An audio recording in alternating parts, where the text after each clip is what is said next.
thought I would film myself going down the hill in case Chloe comes running after me again. We'll see what happens. Oh, there. Yeah. Chloe, you're so predictable. Good girl. Well, she's on her leash at least, you know, even if I'm not holding it. You may have seen in other videos, but Chloe basically has to go wherever I go. Chloe looks like she's being strangled, but I promise she's not. I thought this would be a good place to do this video because I'm talking about why do I paint? Basically, my name's Robin. Hi, I'm Robin Klontz. I'm 24 years old. I actually don't remember sometimes. Right now I live in Long Island, New York, so here's the island. Hello.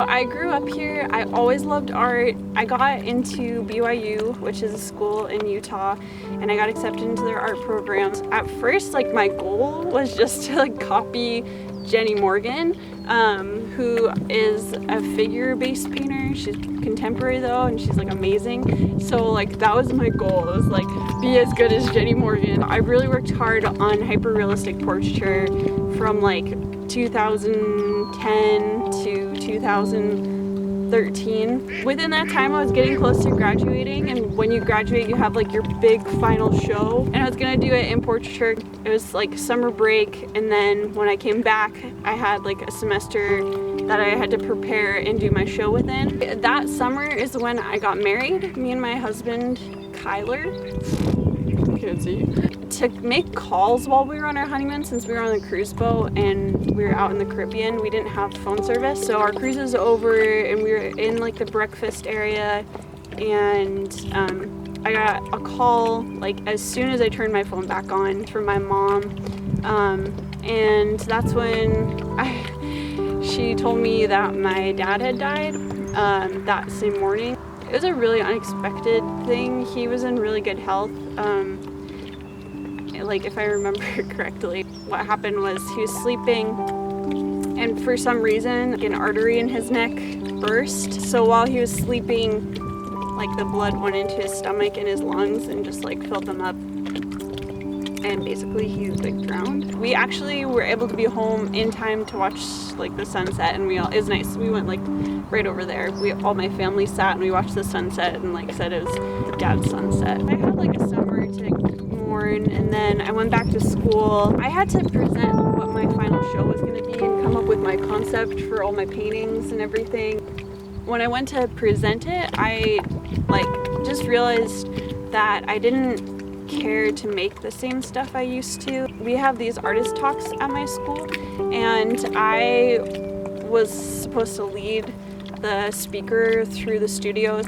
I took one thing away that really stood out to me, which is that you should make art about whatever's most consuming your mind at the time. I had 3 months, maybe 2.5 months, that I had to make all of my work for a solo show within. It was fast, and it was a really good show. It was I made it about the common themes between death and water. There's a really loud bird. I'm gonna show you where he is.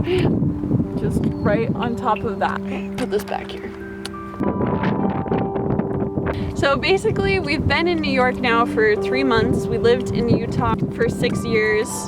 I think the whole reason I started painting landscapes was because I wanted to feel connected to my dad, and my dad was just I think that's my husband calling for me. Right now, at least, I'm painting what I paint because I just love this land. It's just so beautiful here. I feel really blessed. My family and me, it's been 3 years since my dad died, and we're finally kind of all working it out. It was, I don't know, it was a journey. It was a really painful journey. I struggled a lot for, I don't know, probably up until the last half of a year. I don't know, death affects you in ways you don't expect it to. You don't realize when you lose someone, how many places they're integrated into your life until they're gone. And then there's just kind of holes. I'm really grateful to be here. I'm really grateful for like the things that my dad showed us and gave to us by living here. And I'm glad that I get to paint it. So anyways, that's why I paint the things I do. I'm sure the things that I paint will like continue to grow and change as I grow and change. In fact, I know that they will. Like, I know that what I paint will change. Even now, like, I can feel that I'm in a process of evolving and changing by being here. Like, I'm learning a lot, basically. And I'm still trying to figure out how to be a professional artist. It's what I want, like, with all my heart. It's my dream job. And I really am, like, seeking out ways to learn to do this professionally and for life. I really want this, like, anyways, so I'm very inspired by people who like find their dreams and make it happen. So hopefully that will be me. That's what I hope for. Anyways, so anything that you do to like help support me in validating, whether you just watch a video or subscribe to my channel or like my stuff on Instagram, or if you're one of the people who's bought paintings or done commissions with me. I've had so many people reach out like in messages and emails and whatnot and just give me so many supportive words. Being an artist is filled with like so much headspace time where you're just alone in your studio, and sometimes it's hard to know like, am I being successful? Like, am I doing good things? Am I reaching people? Like, is it worth it? Is it worth what I'm doing? Because it's a lot of lonely time and like second guessing and like being in your own head. So anything that you guys do, I like can't even tell you how much I appreciate it, because I need it. Like, I really do. I wouldn't be here without people supporting me along the way. It's nice to meet you. This is kind of a little more insight into me and why I paint and who I am. Hopefully, I don't know, hopefully you learn some things. If you guys ever have like questions or things you'd like to know about me or from me, you can comment, you can send me emails, you can check out my website and contact me there. I appreciate communication. Yes. Okay, so I plan on making videos at least once a week. I'm gonna make my regular day, for now at least, be Friday. So Friday mornings, look out for my new videos. You may get some bonus videos during the week if I'm feeling ambitious. All right, I'll talk to you next time. Bye.